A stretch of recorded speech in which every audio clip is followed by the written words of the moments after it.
Good morning mga Lodi. And for today's video, magluluto tayo ng pork mami with scrambled egg. Yan mga Lodi, yan ang aking mga ingredients mga Lodi. Nakaprepare na yan lahat mga Lodi. Tara mga Lodi, lutuin na natin to at baka maluto pa lang iba mga Lodi. Yan. Tara, let's go mga Lodi. Tara mga Lodi, simulan na natin ang pagluluto ng pork mami with scrambled egg mga Lodi. Yan, magpainit na tayo ng mantika sa kawali mga Lodi. Yan mga Lodi. Hulog na natin yung karne ng baboy mga Lodi.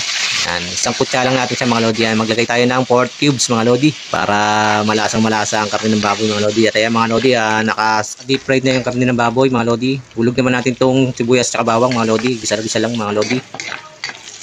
Yan mga Lodi, hulog na rin natin tong carrots at bell pepper mga Lodi. Sabay-sabay na yung mga Lodi. Yan mga Lodi. Yan, panalo mga Lodi to mga Lodi. Yan, maglagay naman tayo ng paminta mga Lodi. Yan, pati ng magic sarap mga Lodi. Para magic ang sarap mga Lodi. Yan. Mga Lodi, sarap na ito mga Lodi. At yan mga Lodi, naglagay na tayo ng tubig mga Lodi. Sabawan na natin siya mga Lodi. Yan. Pakuloy natin siya ng mga 1 minute lang mga Lodi. Yan mga Lodi, yan. Binati ko yung itlog mga Lodi. At yan na nga mga Lodi, kumukulo na siya. Hulog naman natin tong mami mga Lodi. Yan, sarap na ito mga Lodi. Sabaw pa lang, ulam na mga Lodi. Yan, maglagay tayo ng konting asin mga Lodi.